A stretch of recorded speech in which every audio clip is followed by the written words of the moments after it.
Hallo ihr Lieben, ich bin Claudia, ich mache für euch diesen Impro-Podcast und wenn der euch gefällt oder in irgendeiner Weise berührt, dann freue ich mich natürlich über Likes, Shares oder auch über Spenden, zum Beispiel über PayPal oder über Flatter. Infos dazu findet ihr in der Podcast-Beschreibung und jetzt wünsche ich euch viel Spaß. Herzlich willkommen, mein Name ist Claudia Hoppe. Das ist die 44. Folge meines Impro-Podcasts. Es gab jetzt eine längere Pause, das tut mir leid, aber ihr wisst ja, wie es manchmal so ist. Und now I'm going to switch to English because this episode is recorded in Lyon in La Croix-Rousse, I think is the name of the district. And with me is Matthieu Loos from Lyon. Salut Matthieu. Salut Claudia. Bienvenue à La Croix-Rousse. And thank you. Merci beaucoup for taking the time to record this episode with me. We're here in Matthieu's living room. There's a bit of construction noise outside, but I think that should be fine. So Matthieu, tell me a bit about yourself. First, what impro group do you perform in? So I'm impro groups. Mm-hmm. I'm part of one impro group only. Mm-hmm. So no S. The name is Amadeus Rocket. It's quite a young group. We are here in Lyon. We are like 15 people around, and it's been grounded 3 or 4 years ago around our artistic director. His name is Alex Chotaille, and he's a jazz fan and a jazz lover. Mm-hmm. So he wants us to do jazz. So we are jazz players. Okay, not like the music? No, we are musicians and actors, but we are not all doing music, but we are all doing jazz. That's the idea of Alex, which I love. We are jazzmen, so we are trying to develop a language that can make possible to improvise between artists which are actors or musicians, the same way as musicians would do jazz, mm-hmm. which doesn't mean that I would sing or do music at all. Mm-hmm. I do theater, I do my acting job, but thinking about tempo, rhythms, choruses, and basically jazz jams. Okay. That's the artistic direction of the group. Okay, so it sounds pretty different from like I would call it common improv, where you play either those typical improv games or where you play narrative long forms and stuff like that. Is that correct? Or? Yes, the artistic direction is really to do jazz. Mm-hmm. So we're doing jazz theater. Okay. In a way. Nice. So that's my improv group. But that's not I'm not doing only this. I'm also doing theater and acting for cinema and a normal acting job. Mm-hmm. Okay. And I'm also the artistic director of a theater group named Konzepte Absurde. Mm-hmm. And with this group, I'm also using improv in my productions, and I'm also working on a improvisation technique or philosophy named Slow with Marco Mayal. Mm-hmm. And this is part of No Company. Okay, so this is a separate project then? Yeah, it's a personal aesthetic. And what is the Konzepte Absurde? It's a theater company. Mm-hmm. Like, and you perform like plays, like directed plays, or you perform also improv theater? We do directed plays only, but sometimes using improv, which means if we use improv, I direct it. Okay. So, for example, we are part of the European project Our Lives with the German group Gorillas, but also with the people from Slovenia, Czech Republic, and the 28 countries, by the way. And this is part of Konzepte Absurde Productions. Mm-hmm. So, and I'm directing a play. The play we have produced is named Walls. Mm-hmm. So it's dealing with walls, and it's improvised, but it's directed. So the improvisers are directed. They know what they have to do. They do it by improvising, but they know what they have to do. It's like, not like what? How can you imagine this? Because I didn't see it in Berlin. The walls. For example, they have a scenography. There are walls on stage made out of boxes. We have 80 boxes. So it's like they can do a wall out of. It's like 6 meters wide and 4 meters high, and so they have to build the wall in a certain way. So this is very directed. It's they have some things they have to talk about. So in every show they have to talk about the Brexit. In every show they have to talk about this, and some things they have to do in a very specific way. So there are things they have to do, but the flow of the show is improvised. Okay, I see. And this also sounds more like the jazzy kind of improv that you were already mentioning from the, what was it, Amadeus Rocket. And not so much like narrative long form or storytelling kind of thing, right? Well, it's not the way I would think about the show, and I would work on the show for sure. I would never talk about improv techniques. The idea is to direct a show as much as a theater director would direct a show. I have exactly the same behavior.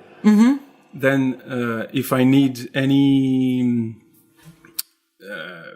input from the regular improv world, I may use it, but not as an improv tool, as a theatrical tool that I need to achieve my artistic point of view. And is this kind of improv that you are playing, would you say that this is a particularly French style, or is this your own, like your Matthieu Loos style? I don't know. French style, I don't know. I really don't know, I wouldn't dare to say that. Of course, it's not.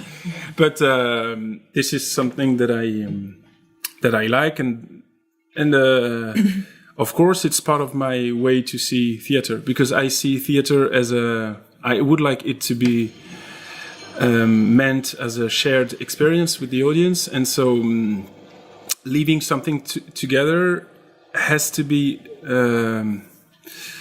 directed and prepared in a particular way. And I think that improv can be used in a smart way to achieve this idea of a shared experience, like leaving the experience of theater, which is barely the case in improv regular shows.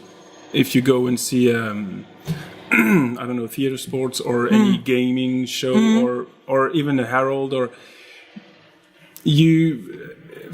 it's rarely that you really experience something. It's more you watch a performance. Improviser performing, making something out of the blue somehow, but it's not like something that you share. Okay. That's my experience of it. No. And Matthieu, so you live here in Lyon. Have you always been living here? Are you from Lyon, or where are you from? No, I'm from Strasbourg. Strasbourg? Yeah. In Alsace. I've been living there for a few years. Then I've been living in Paris also, and I'm in Lyon for 15 years now. So it's quite a long time. And I built my family here, and so now it's my hometown. But originally I'm from Strasbourg, and I've built very strong artistic connections in Strasbourg. For example, with Marco Mayal, my partner in Slow. He's from Strasbourg, and we started to work together there. And that, I think, that made also my connection with Germany, because Alsace has a story between France and Germany. And my family has a story between France and Germany. Okay. And so I learned German, and I can talk German. So wir können auch auf Deutsch sprechen. En français aussi. So it's part of my identity. It's very deeply in my identity to be from Strasbourg. And here in Lyon, I'm working a lot on those first French-German connections. I'm working quite a lot with the Goethe Institute here in Lyon and trying to build connections with German artists. And I've done some very nice work with people from Leipzig in January, for example. And also on a wider point of view, I'm working a lot about European questions also. I'm very passionate about this. And I think it comes from my Strasbourger identity, because Strasbourg is one of the European capitals and has a strong story related to Europe and French-German connection, history. So that's part of me. Not only Lyon, but I have this strong background. And what was it that brought you to Lyon? Why did you choose to live here? With my wife, Julie Doyel, that you know also, we decided to build our our couple and our story somewhere else in Strasbourg, because it was we were strongly. So she's also from Strasbourg. Also, yes, and we started improv together and theater also in Strasbourg together when we were teenagers, and we decided to move somewhere to build ourselves in a way. And why Lyon, not Paris or Marseille? Or it was when we decided to go away from Strasbourg, we thought, let's go abroad, and we wanted to go to Sweden, then Canada, then it's very strange choices, maybe Brussels also. Then we had with friends the opportunity to go to Toulouse, so this was the first option. And finally we had a great friend in Lyon who said, hey, come to my place a few days. And so we came to Lyon, not a few days, but a few weeks. And meeting him, through him, we met lots of young artists, improvising also. And the connection was very strong, very quickly. And so before having a flat here, we were performing with them. So we were in an amateur group named Liliad, which still exists. And with friends there, we have grounded then one group and then a festival, and so the story went on. But it was not the plan to stay in Lyon. It was just to visit a friend. By the way, so that's the story. But we decided to stay then and to build our family, and so now our kids are born here. Nice. So Matthieu, you just mentioned it that you started. Improv as a teenager. So for how long are you improvising now? How many years roughly? 23 years. 23 years. Okay. And you started in Strasbourg? Yes. And in what group or in what context did you? There were two groups at that time in Strasbourg. Lolita, which was a wide amateur group for students and young people wanting to improvise and try this stuff, which was quite not well known in France at that time. And a professional group led by some people from Lolita. And by the way, Marco Mayal was one of those. He was the leader of Inédit Théâtre, which still exists. Also, and so I was part of those two groups working in this big family, Lolita, and also more professionally with Inédit Théâtre. And how did you hear about this thing called impro?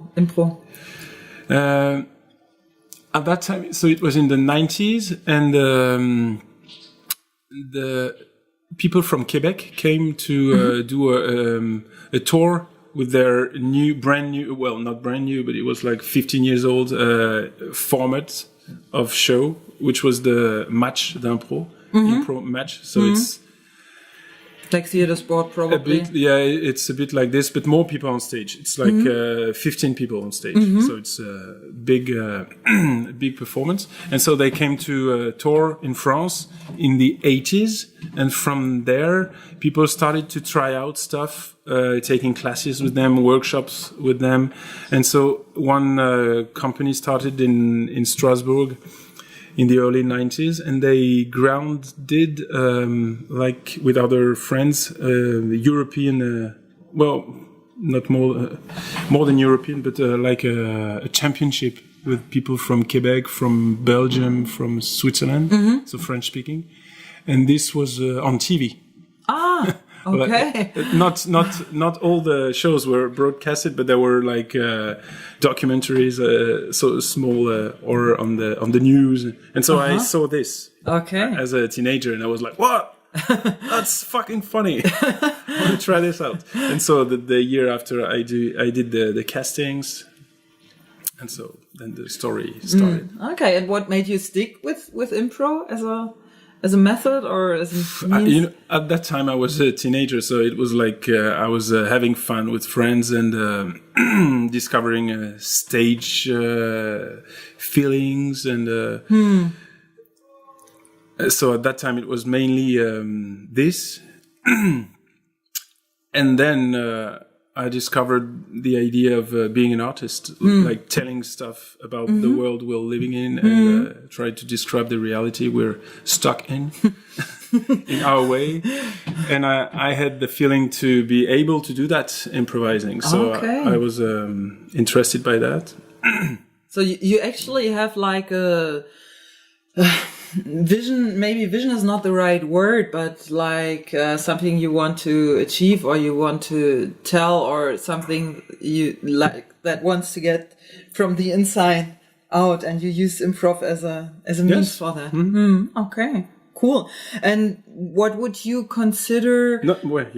Yes, but I'm using improv and other many other tools that we have as theater artists to build art, and this is then offered to people who want the humanity.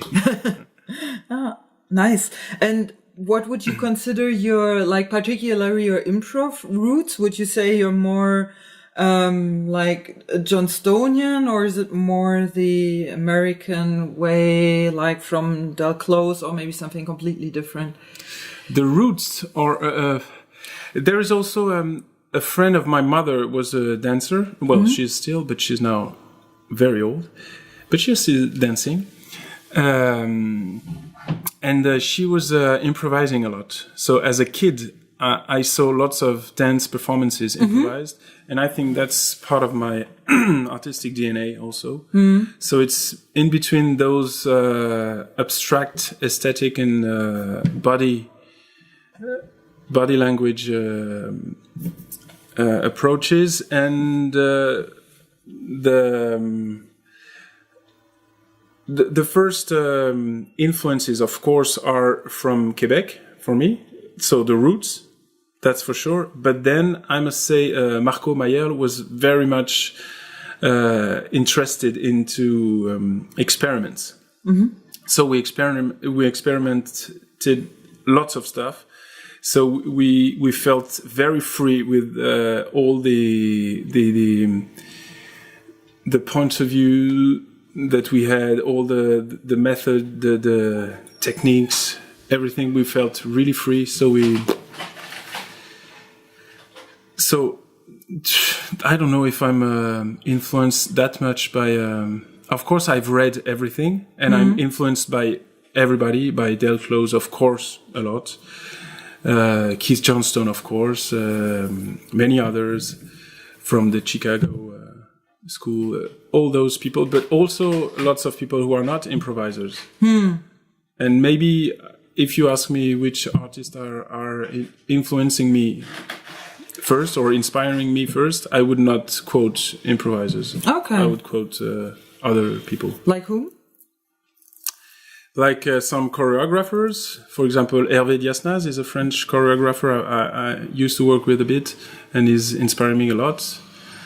Some theater directors, for example, the German Thomas Ostermeier is inspiring me a lot. Each time I go to Berlin, I go to the Schaubühne. For example, other musicians, of course, like for example Jimi Hendrix is inspiring me a lot. When I was young, I was looking for concerts from him because every time he was playing a song, it was a new song. I was looking for the chorus. It's brand new. Is really improvising all the time. It's not like, of course, he has songs, but it's a new adventure every time you listen to a song. And this is very inspiring to me. Of course, from New York, that's old, but still the Living Theater is also influencing me. Well, and UNESCO, Eugene Ionesco, a lot. René Char, a poet. Yeah.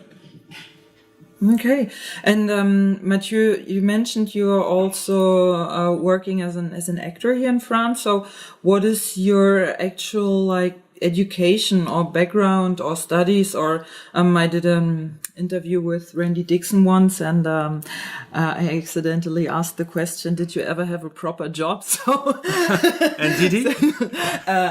I think he said something. Yeah, I would need to listen to the interview. I think my boyfriend was researching it yesterday. It's episode 50. So for those who want to hear it. I will listen to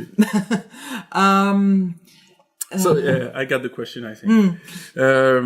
I studied I started theater as a teenager, and I studied my academic studies are in the science world. So I was between engineer and research. So I started to work also as a research engineer in physics. Oh, and this was and still is a passion. Wow! Also. So I'm very interested in that, and I'm doing shows also dealing with this. So there are scientists that inspire me a lot for improv also, because I'm obsessed with time. That's, I think, the only question that matters. Our understanding of time and our relationship with this very strange idea of the time running, which I think is not that much existing. The time, or that the time is running? Time doesn't exist, I think. Well, but this is... I read something about the Aborigines, which you probably know, because they don't have a word for time, I think. No, I didn't know. Yeah, because I was in... you can maybe... because Patty Styles is also going to be at the Improvidence Festival, which is starting here soon. So maybe she knows something about it, because I was in Australia this year and I read it in the tourist guide that the Aborigines don't have a word for time, which I found pretty interesting.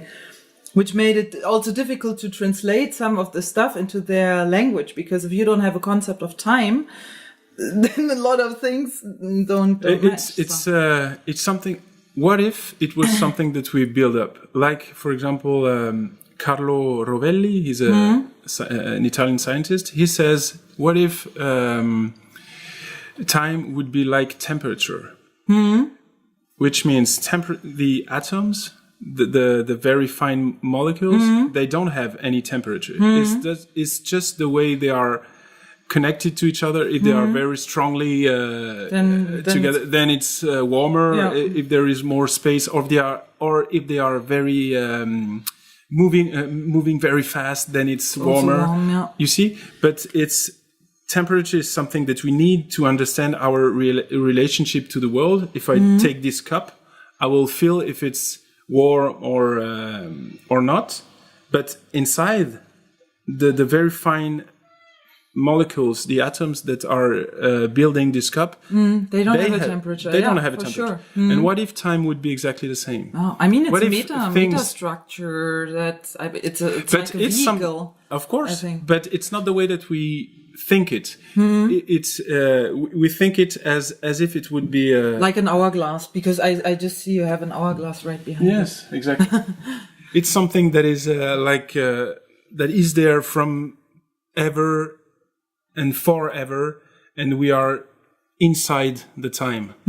What if we were inside something else or inside nothing, and time was just something that we need to understand or to talk about our relationship to the world the way we can? But isn't this what it is, actually? I'm not sure because... No. Because, I mean, if we want to meet at 11 o'clock, then it just helps that we both have the same means to, like, measure the time. Yeah, so that we meet at the same... we always think that people, that things are happening before or after. If you say 11, if it's tomorrow, we think it's after. So it has not happened and it will happen. And the 11 from yesterday is already gone. And that's the way we think time. What if all those things would all exist all together? We just don't have access to everything at the same time. But it's the 11 of tomorrow is already there. Yeah, but the 11 of tomorrow is also 24 hours away by light, and then you can That's the way we usually see it. But what if it was there? It is there in another way of thinking it. What if all the arrangements of the world would exist all together, and it's just the way we experience reality is not, we are not able to catch everything at the same time, at the same in the same experience. But this is isn't this what Immanuel Kant says, that time and what is yes, the other? it's related. Yes, of course, are just the means that we can. Yes, and for example, this inspires me a lot to build my state of mind and the state of mind in slow when we improvise. We believe that everything is already there. What we are going to experience is already there. And there is not something that will happen. It's already happening. It's just that we cannot experience it right now, but it's there. And we are trying to reach this by looking by the things that we are already experiencing. So that's the way that we improvise. And of course, we have built tools and techniques to be able to do that, because our brain is not working this way, as Kant said it, of course. But it's just to say that to go back to your first question, to the proper job, I had a scientific education, which still inspires me a lot. And did you finish it, like at yes, university? I'm graduated. Yes. Okay. And I did theater at the same time. And so then for a few years, like 4 years, when I was young, I started to work both ways. Okay. I was a scientist and an actor, but professionally in the both fields. And then after 4 years, it was too much. Yeah. I had no time to do everything.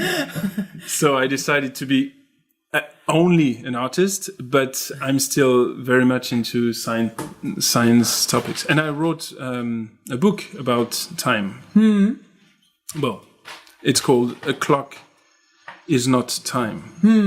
And it's not a scientific book, it's poetry, but it deals with Okay, interesting. So, and do you also have like an acting background, like some acting class or acting school that you did, or is it more learning by doing?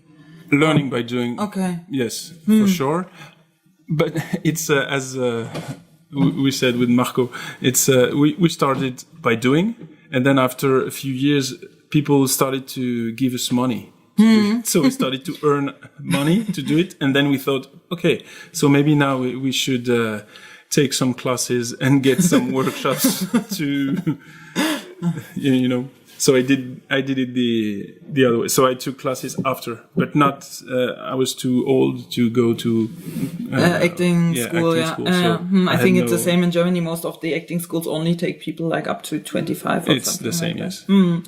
And so, like with the groups you work in, like was it Amadeus Rocket? Yes. Yeah, and the Combat Absurd. How often do you perform?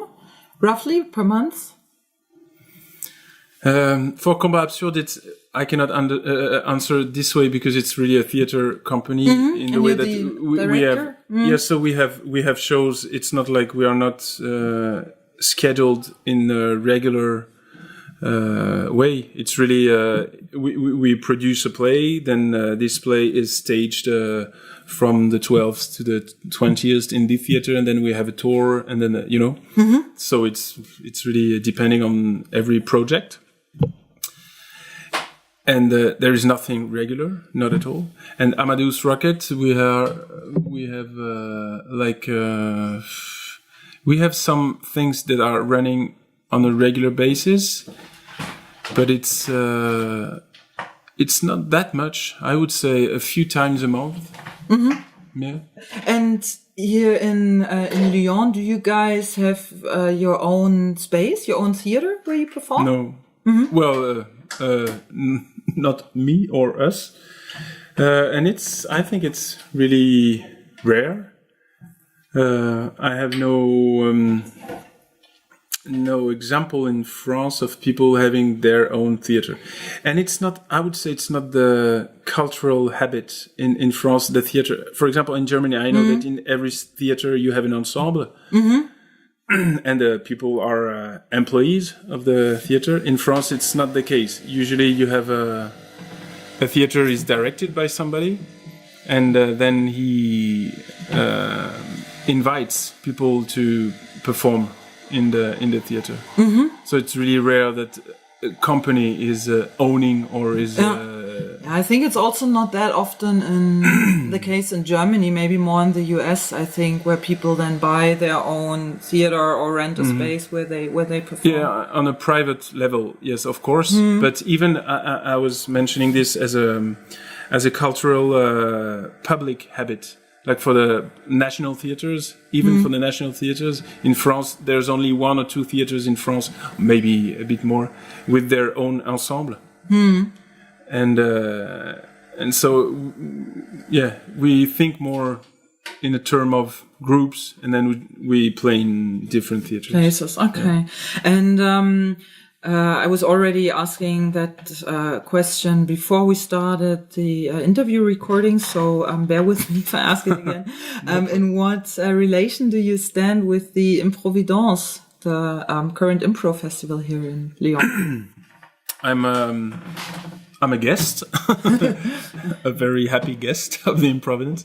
They are running their stuff and inviting me exactly the same way they're inviting the other teachers and actors. Mm-hmm. So I have no special connection with them. But of course we know each other a lot because I'm living in Lyon and we know across each yes, other. Of course. And yes, that's it. How many improv groups are there in Lyon? Do you know? Like professional and amateur and... I don't know. Roughly like 10 or 20 or 5 or... No, I think it's more about 50 or... Wow, so many. Or 40 or... Wow. I don't know. Okay. Maybe I'm wrong. I don't know. But it's a lot. It's a lot. It's really a lot. But it's not always groups that are very strongly... Bound, yeah. Yes, bound. Because... now, for a few years, it's very fun to observe that people are doing projects out of the groups. Like one people from here and one people from another group, they're doing something the same together. In Berlin, yeah. And so that's why it makes maybe me feel that there are so many. Maybe it's less, but there are many projects. You know, and of course I don't know everything. But I think it's quite dynamic in Lyon, and especially because of the Improvidence. Okay. And you already mentioned it a couple of times, the term or the concept of slow. So in 2012, I took a workshop with you and Marco in Berlin. And I remember that what we did there was something you called the meta work, which quite stuck in my mind because I found it an interesting approach. And you said that the meta work is what actually then later become what you call now slow or slow improv. Is that right? Yes, it's totally right. It hasn't changed. The matter is the main concept of our approach. we believe that everything that we will experience together when we start a performance, everything that we will experience together is in a matter. Like the sculptor in facing his piece of wood before he's starting to sculpt. The sculpture is already in the piece of wood, already in this matter. But our matter is much more complex because it's not only it's wood, experience, right? It's experiences, it's feelings, it's light, it's people. So, anything. but this builds the matter in which we will discover what we have to experience together, which usually is scenes or well, theater at least. And yes, this is totally right. It's the core of our method. And this is connected to what I said before with time. We believe that this matter replaces the idea of time running.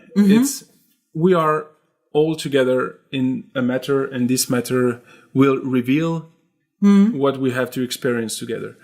So then we have, of course, developed tools and more things, and it's more now we have digged deeper than what you have shared in 2012 because it's 6 years later, of course, and we keep on working on it.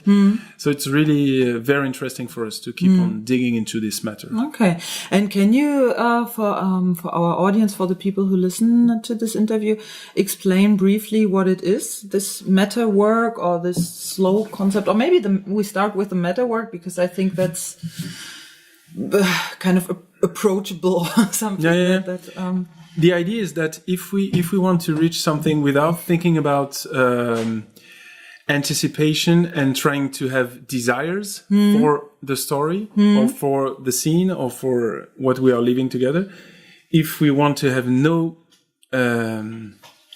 desire for it, and if we don't want to build anything but rather discover or reveal what is already there, then we have to trick our mind, because our mind is always planning ahead. Yes, that's the way we are built, and and fortunately we are built this way because it's the way that we are able to experience the everyday life. We have to plan stuff, and if I do this, you see me trying to take the bottle, but I haven't taken the bottle. Just my hand has gone this way, but you are anticipating, and our brains are doing all this all the time, mapping the world, and so we have to trick the mind and try to work only on what we feel and what we feel in this very moment, and what we do at the very moment we are doing it. So we and that's working on the matter. So the matter work is the matter worker, that's the name of him. He has to work only on what he's already doing. So the sentence is, don't do anything that you are not already doing. So it's trying to feel, what am I already doing? And now I focus on what I'm doing without trying to understand or where it could lead or what it could like planning ahead. Represent, or what it's only what do I feel and what am I doing, and I keep on doing it. So I go back to what I'm already doing, and this is the matter work. So of course this is very theoretical. Then we have tools to reach this, and then there is somebody else who is observing this, and he is observing the matter. And from the outside, he will connect this to his reality and say, oh, what we are all seeing, this guy, in fact, it's a man waiting in front of a door. And what, okay.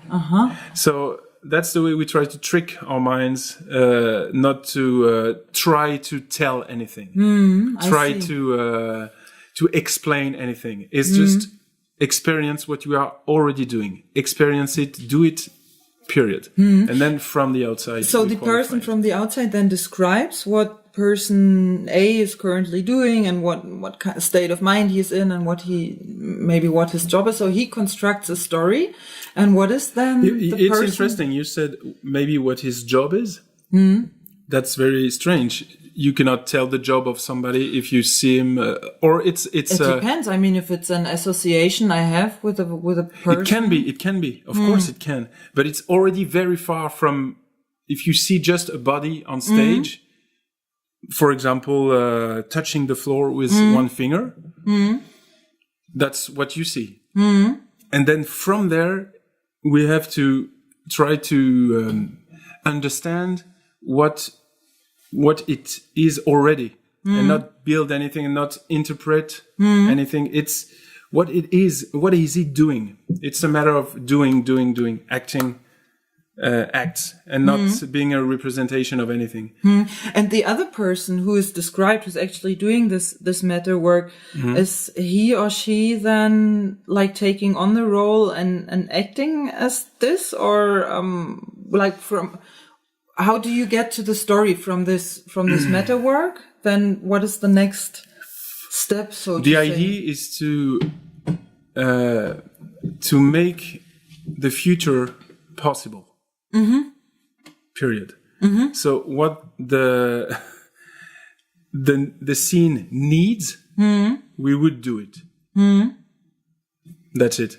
So the guy who is observing and telling, so our word is qualifying the matter. If in the matter he sees another character, which is not embodied, then he will have to put his body where there is another body not embodied. The person qualifying the matter. The idea is that we will do what the scene needs. So, for example, in the matter, you may see, as an observer, you may see the matter worker as a character, and you may see that there is another character he is watching, for example. You may see it in the matter. That's possible, that you see this is a guy and he's watching his father. You can see it because from the matter work, it's really clear.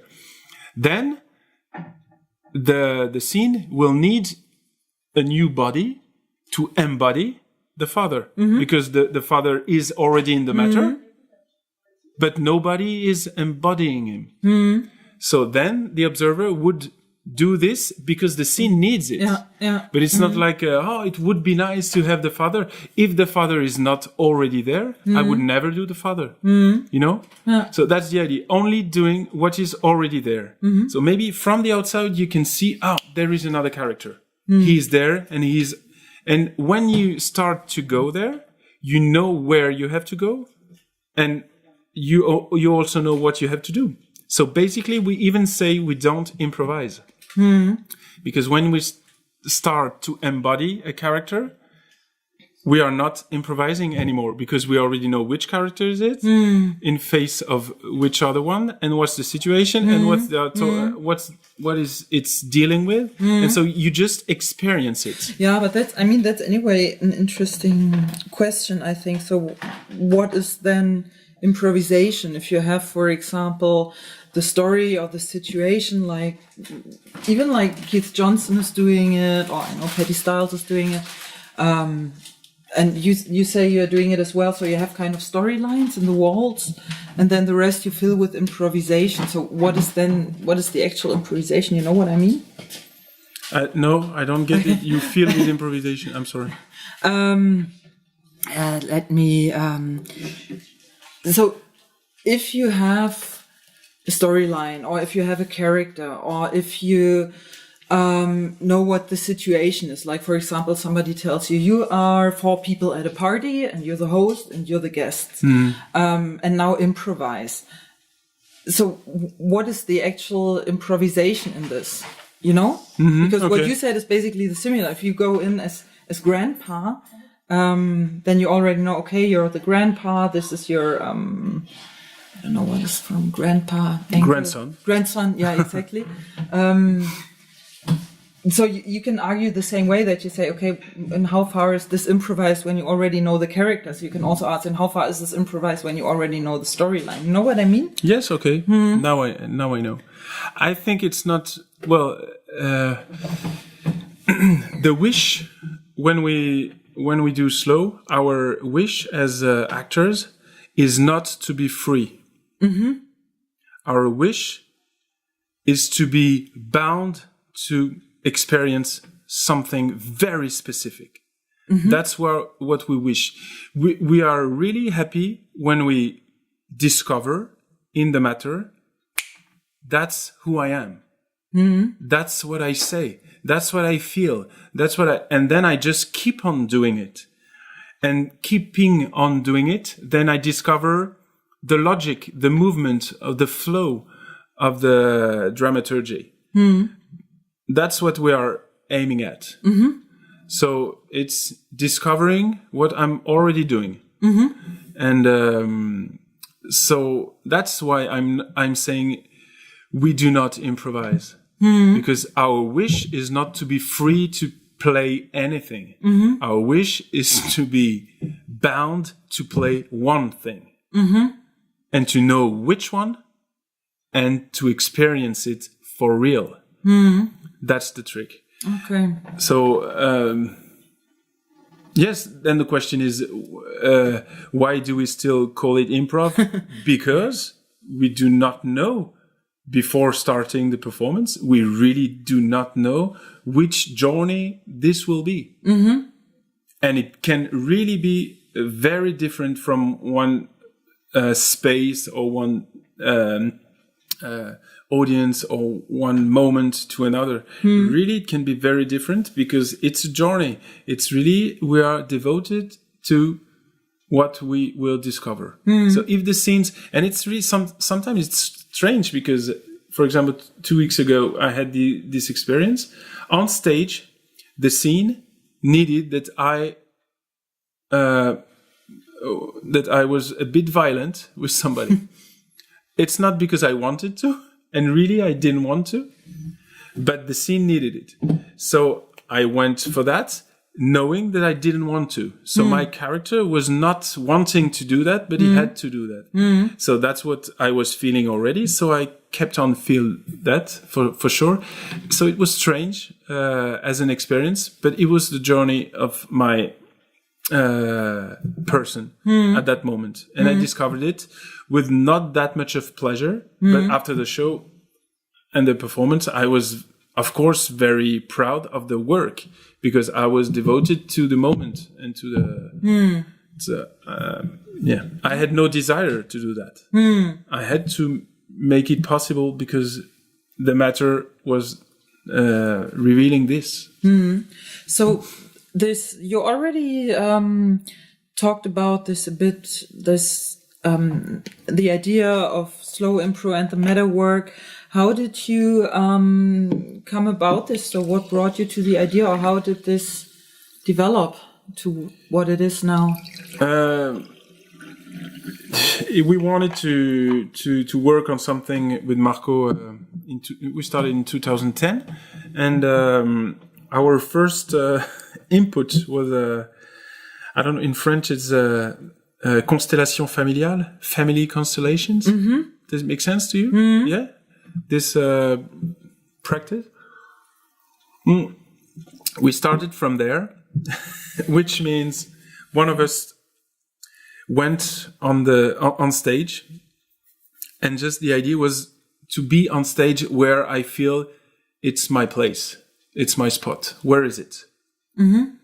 Okay, it's there, facing this window, watching this. This is what I want right now. So it was very much about this, and then the other from the outside discovered, wow, from nothing, theater is building up. You know, there is theater appearing from nothing. Just the fact that you know where you need to be, and you do it very honestly and patiently, theater appears. And so this was the big discovery. We said, wow, there is kind of a something we are entering, and when we enter it, theater is appearing by itself. And so we named it the matter. We said, hey, what if we would entering a matter? And this matter is filled by stories and theater and characters and scenes and going into it and working into this matter makes it visible sometimes. And when it's visible from the outside, you can name what it is. You can qualify it. You say, yes, there is theater, and I can even say what story it is. I can say, and this was kind of a discovery in 2010. So we were very happy with this. And then we started to name things and say, maybe the matter work should be something we develop. And so we tried to build exercises, tools to work on this better. And then how do you observe? How do you qualify to make it sharp, specific? This also we have worked on. And then everything went very logically and very easily, step after step in this work. And we keep on digging, and there are very wide spheres we are entering every time we gather and we work on the I see. on the slope. And what do you think? What skills can people train with this meta work? So if people come to your workshop, for example, to do this, what skills? Now I can say because I'm experiencing it for 8 years now. I can say I have developed a lot, really, the skill of not thinking in advance. Never. Really, when I come on stage, it can be in any show. Either slow, either another improv show, or even in theater, scripted theater, or even in front of a camera, in cinema. Each time I come to perform or act, I see myself entering a matter, and I observe myself working the matter, and I discover what is revealed in this matter, and I keep on doing what I'm already doing, and this gives me more presence, I'm sure. That's my experience. I don't know from the outside, but my experience is this. And so I started to work with people a few years ago saying, hey guys, if you're interested in my point of view about improv with slow, why not trying to practice a lot? Practice. And not only taking one workshop a few days once, but practicing all the year days, many days during 1 year, and try to work on those skills, on your presence, on the way you see your presence on stage. And so the way you can work is that you see it as you're part of a matter, and in this matter you will be able to embody characters that need to be embodied to experience a scene, which is then watchable by the audience, and but it's it's fun.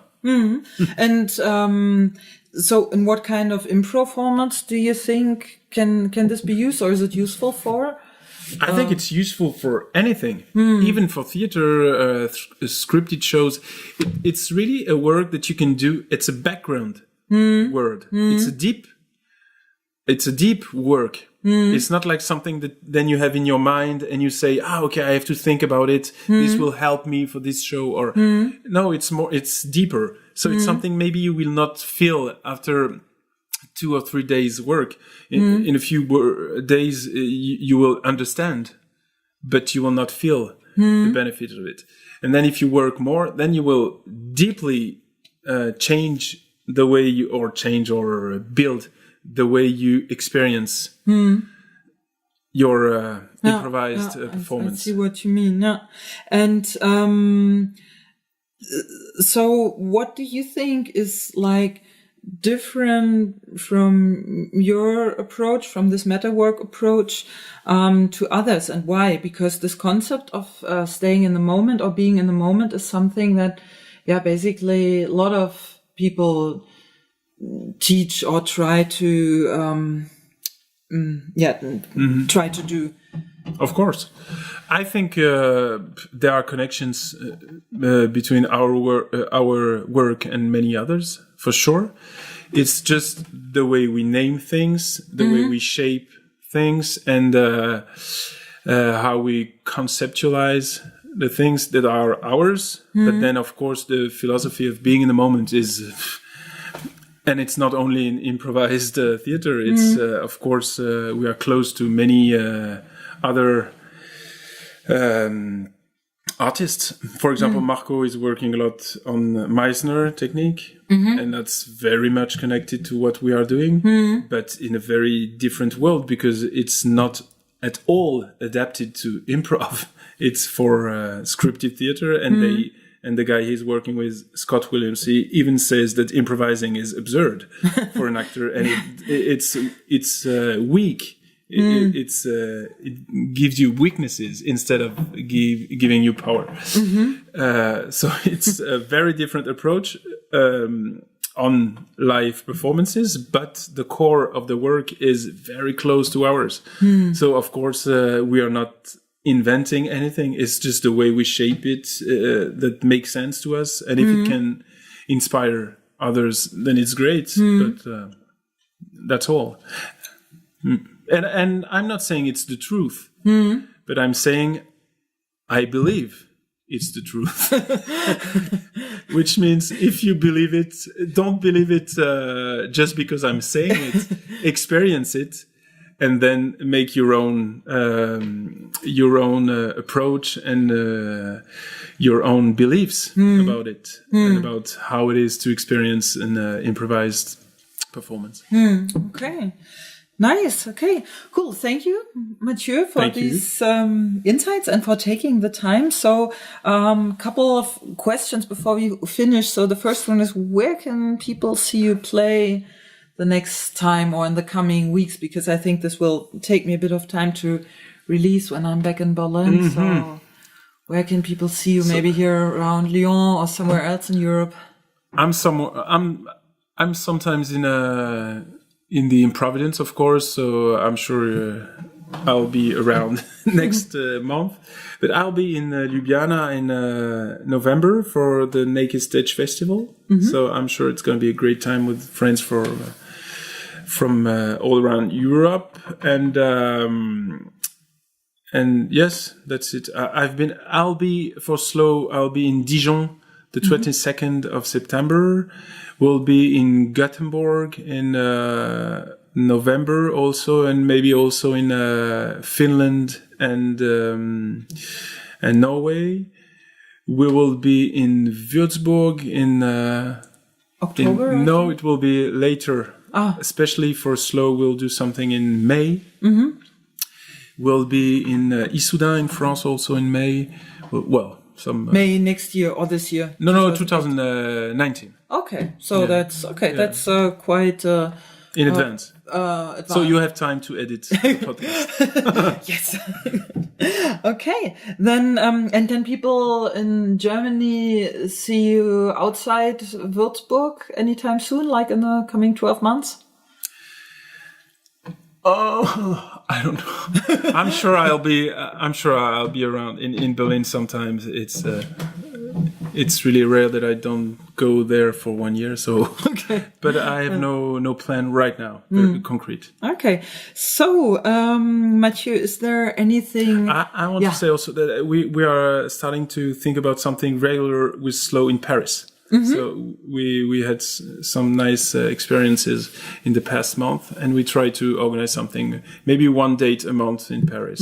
So that's something else. Yeah. Then, anything else you would like to say? Any last words, final words, message for the audience, for the listeners? Wow, lots of pressure. Yes. Yeah, you don't have to if there's... No, thank you. No, I would like to thank you, Claudia, and all the people who are doing those podcasts and writing about improv, and because you help our community to understand itself. I hope. No, it's very useful because listening to the others talking, and so you have a very important role. So thank you for doing this. And yes, that's it. Love is all. Thank you. Matthieu, do you have a website where people can find out more about you and your work?